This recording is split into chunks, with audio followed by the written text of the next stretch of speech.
This channel does not promote any violent, harmful, or illegal activities. All content provided by this channel is meant for an educational purpose only. বাহ এবার হয়েছে স্বাদ। হ্যাঁ, অপূর্ব স্বাদ। এমডিএচ এর চাঙ্কি চাট মশলা জীবনে আসল স্বাদ জাগলো। আসল মশলা এসএস এমডিএচ।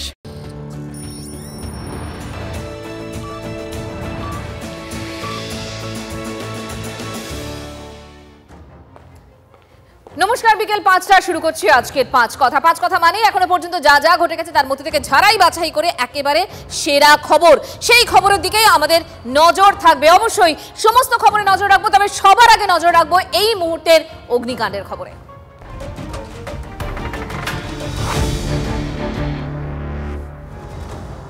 আবারও অগ্নিকাণ্ড কলকাতায়। এবার বন্ডেল গেটে ওষুধের কারখানায় বিধ্বংসী আগুন, দেজ মেডিকেলের কারখানায় ভয়াবহ আগুন।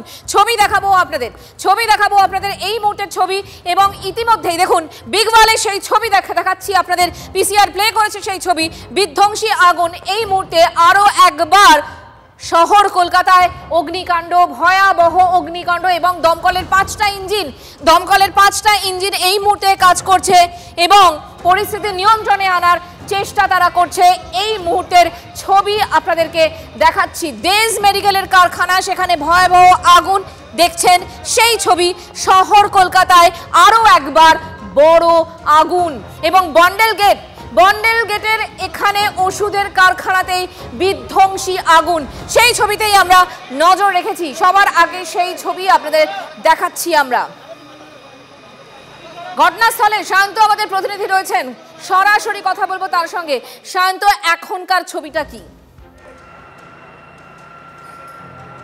দেখো, এখনো আগুন রয়েছে ভেতরে, এবং তুমি দেখতে পাচ্ছ দুটো তলাতে কিন্তু গল করে কালো ধোঁয়া বেরোচ্ছে, অর্থাৎ ভেতরে এখনো আগুন রয়েছে। দমকলের ইঞ্জিন এসেছে, তারা কাজ শুরু করেছে, কিন্তু এখানেও সেই পুরনো অভিযোগ যে নির্দিষ্ট সময় যদি আসতো দমকল তাহলে আগুন এত বাড়তো না। একই সঙ্গে তুমি দেখতে পাচ্ছ ভেতরে কনস্ট্রাকশনের কাজ চলছে। এলাকার বাসিন্দাদের অভিযোগ যে কনস্ট্রাকশন দীর্ঘদিন ধরে বন্ধ, স্লো গতিতে কাজ চলছে, ভেতরে কেমিক্যাল রয়েছে, এবং সেই কারণে আমি শান্তর সঙ্গে আমরা কথা বলছিলাম এবং শান্ত সেই ছবি দেখাচ্ছিল, এবং শান্ত যেমনটা বলছিল এক্ষেত্রেও দমকল দেরিতে এসেছে এমন অভিযোগ এলাকার মানুষজন করছিলেন। এবং এই যে গোডাউন, এই যে কারখানা, সেখানে কেমিক্যাল রয়েছে এবং সেখান থেকে আগুন আরও ছড়িয়ে পড়ার একটা আশঙ্কা থেকেই যাচ্ছে। শান্ত আবারও রয়েছেন আমাদের সঙ্গে। শান্ত, যেভাবে ছড়িয়ে পড়ছে আশপাশের বাড়িগুলো কিন্তু সম্পূর্ণ খালি করে দেওয়া হয়েছে, এবং তোমাকে আমি এরকম একটি বাড়ির ভেতর নিয়ে আসছি যে বাড়িটা একদম যে ফ্যাক্টরি রয়েছে সে ফ্যাক্টরি একদম লাগোয়া, এবং সেই ছবি তোমায় দেখাবো। কি ভয়ঙ্কর ছবি! দমকল তার জল দিচ্ছে, দমকল ইতিমধ্যে ঘটনাস্থলে পৌঁছেছে, এবং তুমি দেখতে পাচ্ছ আগুনে একদম আমরা ঘটনা স্পটে পৌঁছেছি। দেখতে পাচ্ছ কি অবস্থা, 2 এবং 3 তলাতে গল করে কালো একদম আমরা ঘটনা স্পটে পৌঁছেছি। দেখতে পাচ্ছ কি অবস্থা, 2 এবং 3 তলাতে গল করে কালো ধোঁয়া বেরোচ্ছে, এবং আগুন কত বড় আকার ছিল কিছুক্ষণ আগে আমরা সেই ছবি করেছি, এবং দেখতে পাচ্ছি এখন কটা ইঞ্জিন রয়েছে, কালো ধোঁয়া বেরোচ্ছে। মূলত এই আগুন কখন লেগেছে, আপনারা কখন দেখতে পেলেন? স্যার 1 ঘন্টা হয়ে গিয়া, স্যার 1 ঘন্টা হয়ে গিয়া। এখনো মোট 5টি ইঞ্জিন কাজ করছে, যেটা এলাকার বাসিন্দারা জানাচ্ছেন যে মোট 1 ঘন্টা আগে এই আগুন লেগেছে। তারা দেখতে পান। আপনারা কি এই পাড়ার এই এলাকা বাড়ির বাসিন্দা? আপনারা তখন কি করলেন যখন আগুন লাগলো? আমরা গিয়ে পুলিশকে বললাম, পুলিশ এসছে, তারপর আমরা বললাম দমকল এসছে, আমরা ওখানে দমকল ঢুকালাম, তারপরে এখান দিয়ে পাইপ দিয়ে কাজটা চালু। আর বাড়িঘর কি তখন খালি করে ফেলেছিলেন আপনারা? বাড়ি খালি ছিল আমাদের আগে দিয়ে, বাড়ির কাজ হচ্ছে, বাড়িতে লোক নেই, বাড়ি অন্য জায়গায় শিফট আছে। আমাদের 2-3 লোক আছে। একদম তুমি দেখতে পাচ্ছ বাড়ির বাসিন্দা যেটা জানাচ্ছেন যে একদম যেখানে দেশ মেডিকেলের যে ফ্যাক্টরিতে আগুন লেগেছে তার ঠিক পাশের বাড়ি। তারা যেটা জানাচ্ছেন যে 2-3 জন ছিল, তারাও বেরিয়ে গিয়েছেন, এবং কি ভয়াবহ আগুনটা ছিল। কিছুক্ষণ আগেও যখন আমরা এসেছি তখনও দেখাচ্ছিল দাউ করে আগুন বেরোচ্ছিল, এবং ইতিমধ্যে দমকলের আধিকারিকরা কাজ করছেন, দমকলের কর্মীরা কাজ করছেন, এবং দমকলের কর্মীরা কিন্তু তারা ঘটনাস্থলে পৌঁছে ইতিমধ্যে 5 থেকে 6টি ইঞ্জিন এসছে, সেইগুলো কাজ করছে, এবং দমকলের আধিকারিকরা জানিয়েছেন যে ভেতরে যেহেতু কেমিক্যাল ছিল তাই আগুনটা বড় আকার নিয়ে নেয়, এবং তার ক্ষেত্রে কিন্তু 2 থেকে 3 তলা পর ছড়িয়ে পড়ে। এবং দেখতে পাচ্ছ সেই আগুনের কতটা ভয়াবহ। আমরা কিন্তু একদম নির্দিষ্ট স্পটে পৌঁছেছি যেখানে কিন্তু আগুনটা লেগেছিল। একদম শান্ত, সেই ছবিটাই আপনাদের দেখাচ্ছি দর্শকদের। শান্ত, তুমি আমাদের সঙ্গে থাকো। এলাকার মানুষজন কি বলছেন শোনাই আপনাদের। বিল্ডিংয়ে অলরেডি আগুন লেগে গেছে, আমরা গড়িয়া থানাকে ফোন করেছি, দমকল এসছে, দমকল আগে চলে গেছে, কথা শুনছেন না। আমরা বললাম এখান দিয়ে আপনার জল দেন, আমরা ছত দিয়ে দিয়েছি, জল পাচ্ছি না, সব পুরো বাড়ি খালি করে দিয়ে স্যারেন্ডার সব নিয়ে এসেছি, জল ফায়ার ব্রিগেড কোনো হেল্প করছে না। কোন বাড়ি ছিলেন? এইটা আমার বাড়ি, পিছনে আগুন লেগে গেছে অলরেডি। এলাকার মানুষের বক্তব্য আপনাদের শোনালাম এবং প্রত্যেকে যাদের বাড়ি ওই এলাকায় তারা আতঙ্কের মধ্যে রয়েছেন। শান্ত জানাচ্ছিলেন যে এলাকার আশেপাশের একদম কাছের যে বাড়িগুলো সেগুলোকে খালি করে দেওয়া রয়েছে। শান্ত, একটা কথা বলো, এখন যা পরিস্থিতি তাতে আগুন ছড়িয়ে পড়ার আশঙ্কা কি এখনো রয়েছে?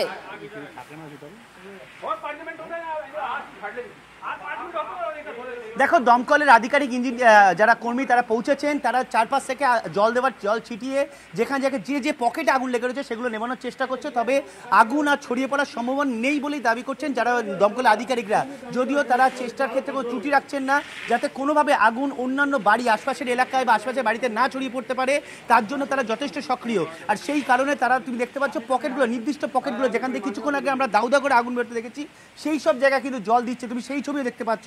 অর্থাৎ আগুনের ছড়ানোর আশঙ্কা কিন্তু করছেন না দমকলের আধিকারিকরা, কিন্তু ভেতরে কোন কোন পকেটে এখন আগুন লেগে রয়েছে সেগুলোর খোঁজে তল্লাশি চালানো হচ্ছে এবং জল দেওয়া হচ্ছে। শান্ত, এর আগে তুমি বলছিলে বটে যে সবাইকে একদম আশেপাশের বাড়িগুলো থেকে শুরু করে সবাইকে বের করে আনা সম্ভব হয়েছে, তাও ভেতরে কেউ আটকে নেই, তো এটা নিশ্চিত করা যাচ্ছে?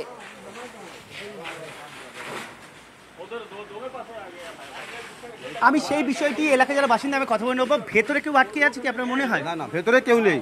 আজকে আমরা পাইপ টেনে এই জলটা নামার করেছি আমরা। ভেতরে কেউ ছিল না? না, ভেতরে কেউ ছিল না। কনস্ট্রাকশনের কাজ কতদিন ধরে হচ্ছে? এই এখানে অনেক দিন থেকে হচ্ছে কাজ। আগুনটা আপনারা কখন দেখতে পান? আগুন তো এই আধ ঘন্টা আগে দেখতে পারলাম আমরা। আগুনে কি বড় আকার নেই? 3:30 গেছি, তখন আগুন ছিল না, 3:30 পরে আগুন লেগে গেছে। কোনো কি কাজ চলছিল? হ্যাঁ, কাজ চলছিল। আজকে তো শনিবার ছুটি থাকে না, ভেতরে কেউ নেই। না, ভেতরে আজকে লোক ছিল না। তুমি দেখতে পাচ্ছ যারা প্রত্যক্ষদর্শী, এরা মূল প্রত্যক্ষদর্শী যাদের বাড়ি এটা, তারাও কিন্তু দাবি করছেন যে কেউ ছিল না বাড়িতে, অর্থাৎ হতাহতের কোনো খবর নেই আপাতত, যেটা স্থানীয় বাসিন্দা দাবি করছেন। যদিও যদি কেউ আটকে থাকেন বা দমকলের তরফে কিন্তু আগুন নেওয়ার চেষ্টা করছেন, দমকলের তরফে যাবতীয় সক্রিয়তা রয়েছে যাতে ভেতরে যদি কেউ আটকে থাকে তাকেও বের করে আনা। কিন্তু শনিবার যেহেতু ফ্যাক্টরি বন্ধ ছিল, কিন্তু কনস্ট্রাকশনের কাজ গতকাল পর্যন্ত হয়েছে, এলাকা বাসিন্দাদের অভিযোগ যে কনস্ট্রাকশনের কাজ অত্যন্ত শ্লথগতিতে হচ্ছে, সেই জায়গা থেকে কোথাও আগুন লেগেছে কিনা বা ভেতরে কেউ ছিল তার জেরে আগুন লেগেছে কিনা, যাবতীয় কিন্তু বিষয়টি আরও কিছুক্ষণ পর গেলে বোঝা যাবে, কারণ আগুন নেভানোর কাজ এখনো শেষ হয়নি। বেশ কিছু তুমি দেখতে পাচ্ছ, বেশ কয়েকটা 2 এবং 3 তলার দুটো পকেট থেকে কিন্তু কালো ধোঁয়া বেরোচ্ছে এবং তুমি এসি মেশিনটা দেখতে পাচ্ছ সেটা সম্পূর্ণ কালো হয়ে গিয়েছে এবং এই ফ্লোরটা থেকেই পুরো আগুন লেগেছিল। অর্থাৎ সেটাই দেখা হচ্ছে যে কোনোভাবেই এই এসি মেশিন হোক বা ভেতরে কোনো বৈদ্যুতিক সরঞ্জাম থেকে আগুন লেগেছে কিনা, সেটা কিন্তু আগুন সম্পূর্ণ নেভানোর পরই কিন্তু বিষয়টি আরও পরিষ্কার হয়ে উঠবে। মঞ্জিরা। শান্ত, একেবারেই আমরা দর্শকদের সেই ছবি দেখাচ্ছি যে ছবি এই মুহূর্তে তুমি একেবারে ঘটনাস্থলে পৌঁছে আমাদের সামনে তুলে ধরছো। শান্ত ভট্টাচার্য আমাদের প্রতিনিধি একদম ঘটনাস্থলে পৌঁছে গিয়েছেন এবং বন্ডেল গেটের সামনে এই যে ওষুধের কারখানা দেজ মেডিকেল, সেই দেজ মেডিকেলের কারখানা এবং সেখানে ভয়াবহ আগুন লাগে। এলাকার মানুষজনের মধ্যে একটা আতঙ্ক ছড়িয়ে পড়ে, কারণ ঘিঞ্জি এলাকা, আশেপাশে যথেষ্ট বাড়ি রয়েছে এবং সেই বাড়িগুলো দ্রুত খালি করে দেওয়া হয়। দমকলের 5টা ইঞ্জিন ঘটনাস্থলে পৌঁছয়, যদিও দমকল দেরিতে পৌঁছেছে, এলাকার মানুষের এই অভিযোগ রয়েছে।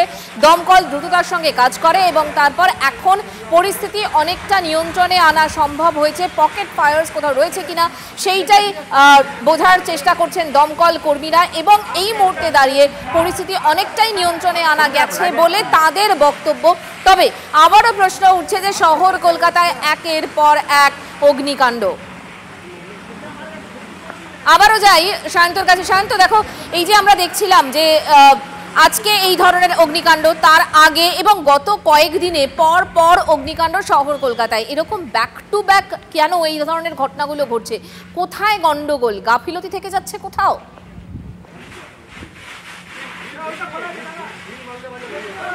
একদম গাফিলতিতে রয়েছে একটাই কারণ, ফায়ার অডিট। কলকাতার যে বন্ধ থাকা ফ্যাক্টরি হোক বা চালু থাকা ফ্যাক্টরি, বিশেষ করে ট্যাংরা, তপসিয়া, তিলজলা সংলগ্ন অংশে যে বিভিন্ন লেদার ফ্যাক্টরি হোক, ওষুধের ফ্যাক্টরি হোক, সেইগুলোতে পর্যাপ্ত ফায়ার অডিট হয় না। এবং যে কারণে কিন্তু বারবার করে এই অগ্নিকাণ্ডের ঘটনা এবং সেই আগুন যখন লাগছে তখন কিন্তু গোটা এলাকা, গোটা বাড়ি এবং তার আশপাশের বাড়িতেও সেই আগুন ছড়িয়ে পড়ছে। অর্থাৎ বারবার করে যে বিষয়টি উঠে আসছে যে ফায়ার অডিট কতগুলোতে হয়েছে, যেগুলো বন্ধ কারখানা, পরিত্যক্ত ফ্যাক্টরি, এইগুলোতে দেখা যায় কোথাও কিছু নেই, অথচ সেই ফ্যাক্টরিতে এসি মেশিন রয়েছে, সে বাড়িতে কনস্ট্রাকশনের কাজ চলছে, কিন্তু ন্যূনতম যে সুরক্ষা বিধি থাকা প্রয়োজন সেগুলো থাকছে না, যে কারণে বারবার করে অগ্নিকাণ্ডের ঘটনাটি হচ্ছে। এবং বারবার করে এক এক যেটা অভিযোগ, বিরোধী পক্ষে যেটা অভিযোগ, সরকার পক্ষের তরফে শুধু সাফাই দেওয়া ছাড়া আর কোনো কাজ হচ্ছে না। স্বাভাবিকভাবেই আগুনের ঘটনা ঘটছে, আগুনে কিন্তু একাধিক সম্পত্তি নষ্ট হচ্ছে, এমনকি প্রাণহানির মতো আশঙ্কা ঘটে যাচ্ছে, কিন্তু তারপরেও কোনো রকম ব্যবস্থা অন্তত তাহলে তো প্রশ্ন ওঠে যে ফায়ার অডিট হচ্ছে না কেন, কোথায় গন্ডগোল? মেডিকেল নিয়ে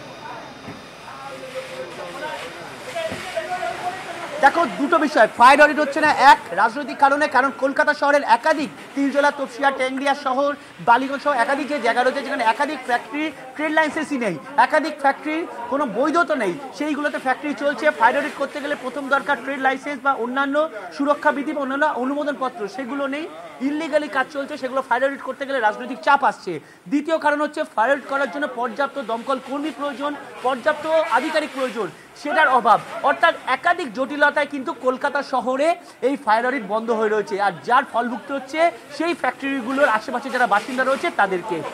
তার মানে কি সাধারণ মানুষকে ফল ভুগতে হচ্ছে। এবং তুমি যে কারণগুলো বললে, রাজনৈতিক কারণ, যে কারণে অবৈধ কারখানা একের পর এক ব্যাঙের ছাতার মতো গজিয়ে উঠছে শহর কলকাতায়, অবৈধ কারখানা যাদের প্রপার লাইসেন্স নেই, যার ফলে তারা ফায়ার অডিট করাতে পারছেন না, একটা প্রধান কারণ সায়ন্ত জানাচ্ছিল। এবং দ্বিতীয় একটা বড় কারণ হচ্ছে যে এই যে ফায়ার অডিট করবেন যারা কর্মী নেই, সেই যথাযথ কর্মী নেই এই মুহূর্তে কলকাতা কর্পোরেশনে, এবং যার ফলে এই কাজগুলো বাকি থেকে যাচ্ছে। এবং তার ফল হচ্ছে আমরা দেখতে পাচ্ছি একের পর এক অগ্নিকাণ্ড শহর কলকাতায়, একের পর এক কারখানায়, সেটা তপসিয়া হতে পারে, সেটা বন্ডেলগেট হতে পারে, বিভিন্ন জায়গায় শুধু কারখানায় আগুন। আর এর ফলে সাধারণ মানুষ, সাধারণ কর্মী যারা ওই কারখানাগুলোতে কাজ করেন তারা যেমন ক্ষতিগ্রস্ত হচ্ছে, একই সঙ্গে এলাকার মানুষজন তাদেরও ভুগতে হচ্ছে। শান্ত, সর্বশেষ এই মুহূর্তে আরো একবার ছবিটা।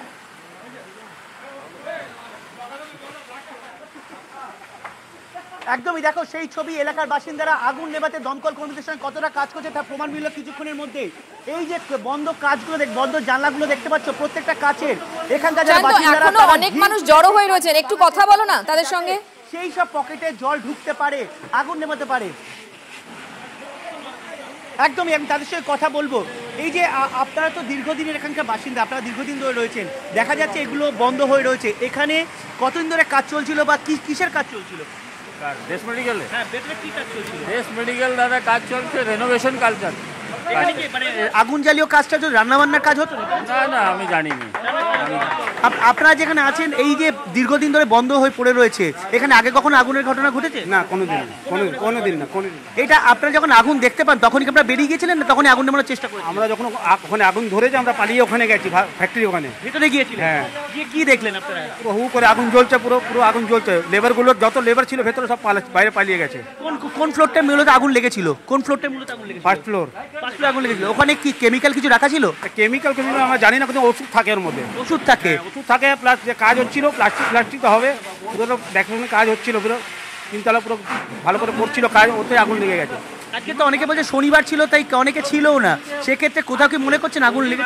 শনিবার হাফবেলা ছুটি হয়ে যায়। আচ্ছা, হাফবেলা ছুটি হয়, অর্ধেক লোক বেরিয়ে গেছিল, অর্ধেক যা হবে লেবার ফেবার ভেতরে হবে, টুকটাক লেবার হবে। আপনারা মনে করছেন যে ভেতরে যদি কেউ সিগারেট খেয়ে থাকে বা ধূমপান করে থাকে তাহলে?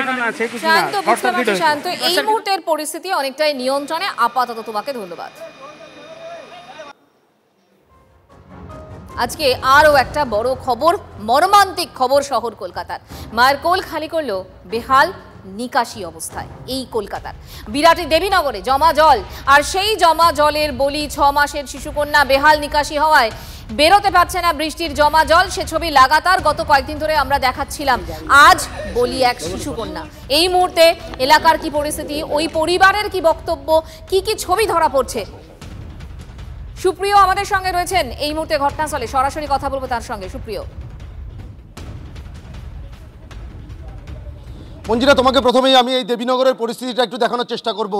উত্তর দমদম পুরসভার 13 নম্বর ওয়ার্ড, চারিদিকেই যেদিকেই নজর যাচ্ছে সেদিকেই কিন্তু জমা জল, বৃষ্টির জমা জল। আর তার জন্য যে কারণ এখানকার বাসিন্দারা তুলে ধরছেন যে নিকাশি ব্যবস্থার বেহাল দশা, আর যার দরুন কিন্তু একটু বৃষ্টি হলেই এখানে জল জমে যাচ্ছে, এমনকি সেই জল নামার পর্যন্ত পরিস্থিতি নেই।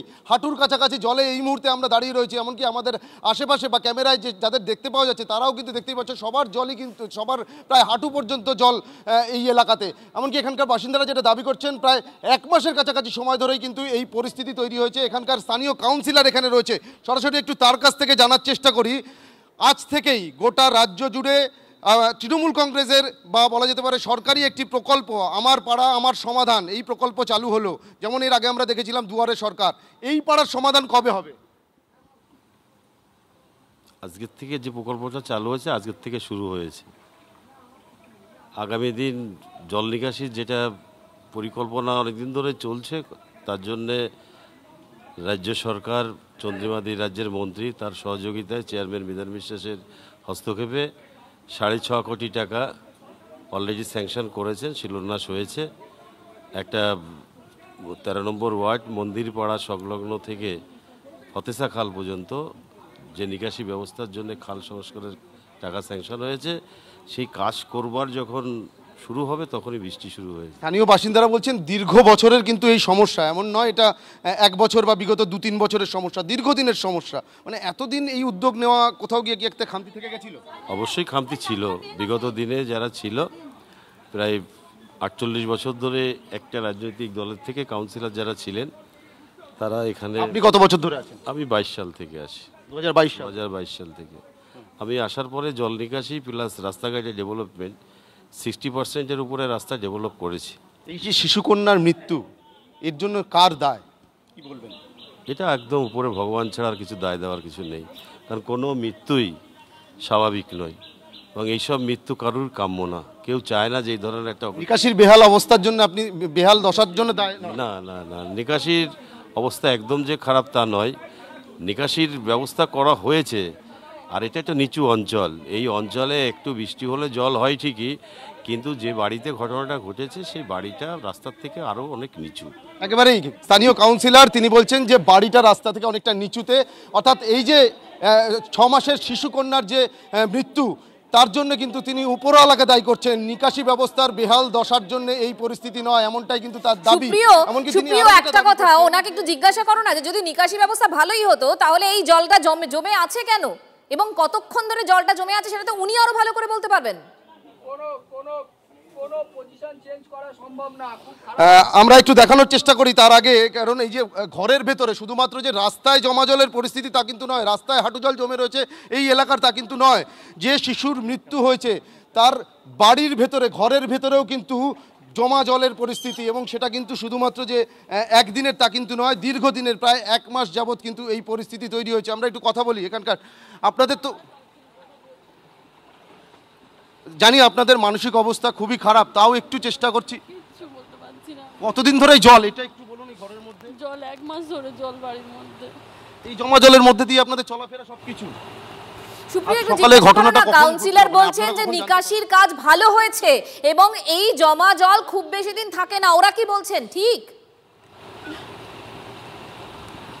কাউন্সিলর বলছেন যে নিকাশির ব্যবস্থার বা নিকাশির কাজ হয়েছে আর এই জমা জল বেশি দিন থাকে না, কি বলবেন?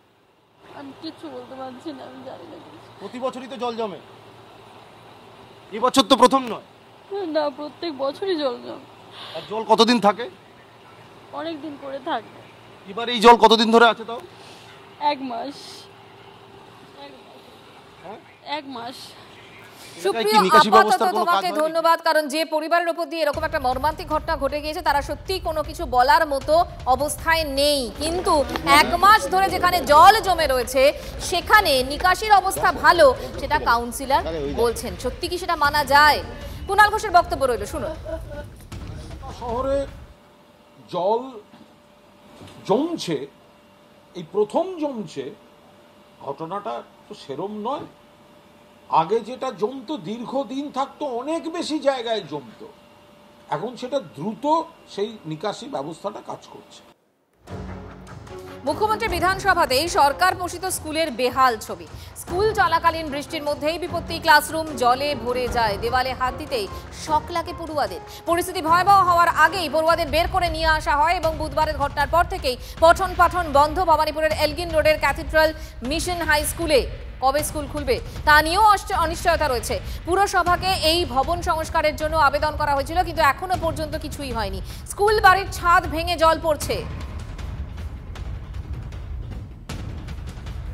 শতবর্ষ প্রাচীন ক্যাথিড্রাল মিশন স্কুল, সেই স্কুলে এখন নয়া আতঙ্ক বললে ভুল হবে, কারণ দেওয়ালে হাত দিলেই মারছে কারেন্ট শক। যে বিল্ডিং আমরা দাঁড়িয়ে আছি সেখানে প্রায় প্রতিটি রুমে একই অবস্থা। বৃষ্টির জল পড়ে বিভিন্ন বিদ্যুতের তারে সেই জলের পড়ায় বিদ্যুতের শক মারছে দেওয়ালে হাত দিলেই, যে কারণে গত বৃহস্পতিবার থেকে টেম্পোরারি এই ক্লাসগুলোকে সাসপেন্ড করা হয়েছে। মূলত স্কুল কর্তৃপক্ষ চেষ্টা করছে এই প্রিমিসেসে থাকা অন্য একটি বিল্ডিংয়ে সেই স্কুল ক্লাস করানোর চেষ্টা করা হচ্ছে। একাডেমিক সেশন যদি নষ্ট না হয় তার জন্য সোমবার থেকে অল্টারনেটিভ উপায়ে ক্লাস চালু করার। এদিকে এই বিষয়টি সরকারেরও নজরে আনা হয়েছে বলে এলাকার জনপ্রতিনিধি জানিয়েছেন। তবে ছাত্রছাত্রীরা চেষ্টা করছেন তারাও যাতে এই স্কুলে আসতে পারে, এবং এ ব্যাপারে তারা স্কুল কর্তৃপক্ষের সঙ্গে কথা বলেছে। নতুন করে যাতে কোনো বিপর্যয় না ঘটে যায় স্কুলের মধ্যে, তার জন্য সচেষ্ট কর্তৃপক্ষ। ক্যামেরায় সমর দাসের সঙ্গে সায়ন্ত ভট্টাচার্য, TV9 বাংলা, কলকাতা। স্কুলকে টেম্পোরারিলি বৃহস্পতিবারে মানে থার্সডে যখন ঘটনাটা ঘটলো সকালে 10টার দিকে, স্কুলকে আমরা যখন রেডি হচ্ছে তখনই আমাদের যে গ্রুপ ডি স্টাফ তারা বললো স্যার ওইখানে কারেন্ট মারছে সব। তো এবার সঙ্গে সঙ্গে আমরা ইলেকট্রিক CSCকে খবর দিই, খবর দেওয়ার সঙ্গে সঙ্গে তারা আসে তারা সব ডিসকানেক্ট করে দেয়। ইন দ্য মিন টাইমে I contacted with my secretary and the management, they advised me to suspend the total academic activities. Total ক্লাসটা বন্ধ না করে আমরা অল্টারনেটিভলি যদি এই ক্লাস চালাতে পারি। 5 to 8 আমরা কাল মানডে থেকে স্টার্ট হচ্ছে, তারপরের দিন 9, 10, 11, 12 তারা আসছে। এইভাবে অল্টারনেটিভলি আমরা ক্লাসটা স্টার্ট করছি। অলরেডি এখানে ওদের LBS দিয়ে ওরা প্ল্যানও করেছে, কিন্তু এদের কিছু টেকনিক্যাল কারণের জন্য জিনিসটা আটকে আছে। আমি প্রিন্সিপালকে বলেছি যে রোববারে বা সোমবার নাগাদ তারা আসবেন, বসবেন আমার ওখানে, কমিশনারকে সঙ্গে নিয়ে আমরা এই ব্যাপারটা বসে কত দ্রুত সম্ভব, কারণ একটা স্কুলেদের শিক্ষার ব্যাপার আছে, সেই জায়গা থেকে যত তাড়াতাড়ি সম্ভব এই জিনিসটাকে জটটা খুলিয়ে দেওয়া হবে। এই বুলি কতক্ষণ রাখতে পারবেন আমি জানি না, এরপর হঠাৎ বলবেন সব ধোঁয়া ধোঁয়া ধোঁয়া। আর এটা তো শুধু একটা স্কুলের নয় রে বাবা, সারা বাংলার সমস্ত স্কুল। উনি একটু চোখটা খুলে বড় করে মেলে দেখুন, দেখতে পাবেন।